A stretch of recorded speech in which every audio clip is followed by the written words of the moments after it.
Severed Heads is meant for a mature audience only. This program contains violent, sexual, and disturbing scenarios. Viewer discretion is advised.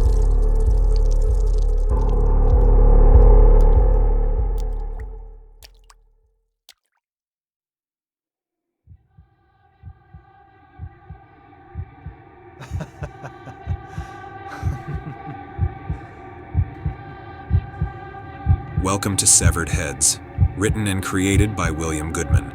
This story is called We Die in Gray Skies. Chapter 1 is called Odyssey.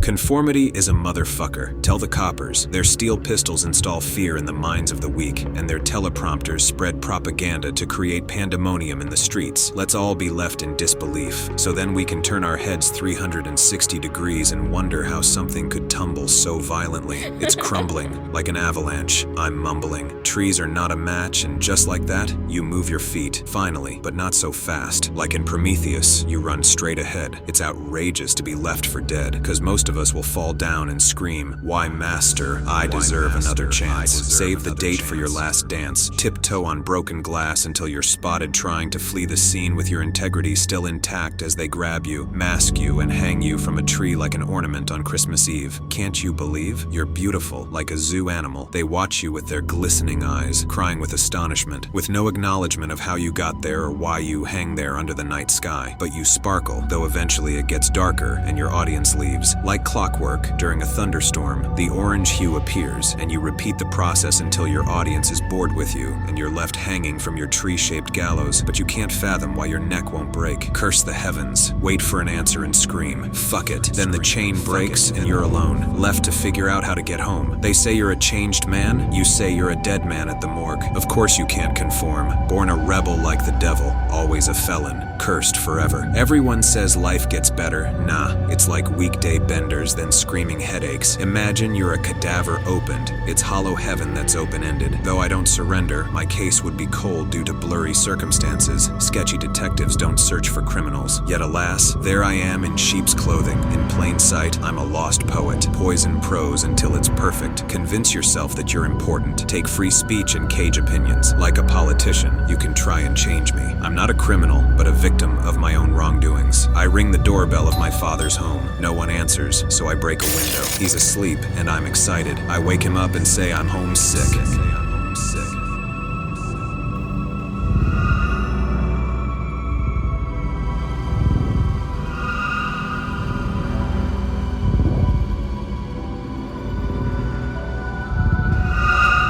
Deadbeat with a heartbeat that's hardly beating, though the dead speak while my head spins and I'm bleeding feelings. Hey Dad, my hands are shaking. I'm a man now, and I've been critically thinking. I know exactly what you did, minus the reasons. What I don't understand is what we did to achieve it. Was being born enough for you to sharpen your razor and shove it in my face when I was screaming, or lock my little sister in the closet when she was angry, hours on end until she was feeling nauseous? I used to sit in silence and forget that, but my mother, on the other hand, took the back of your hand. Every time she disagreed, ignited a screaming match, meaning you would belittle her so much she was like a punching bag that you would attack until the sand ran out.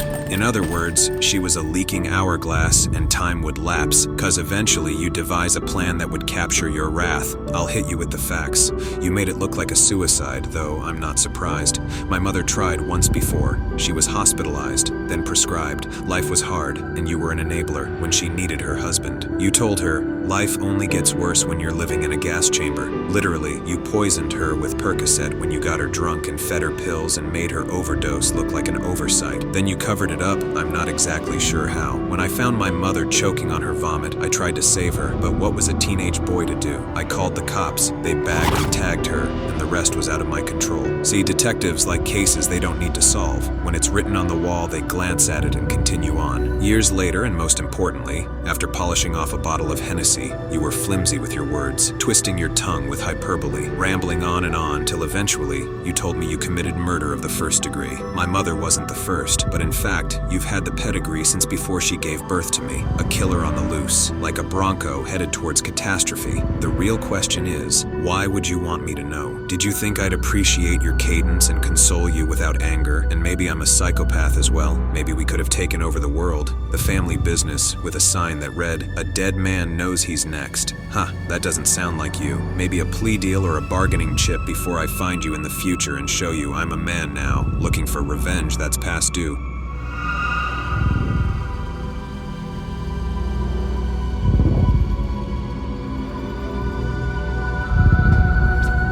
Thank you for listening to Severed Heads.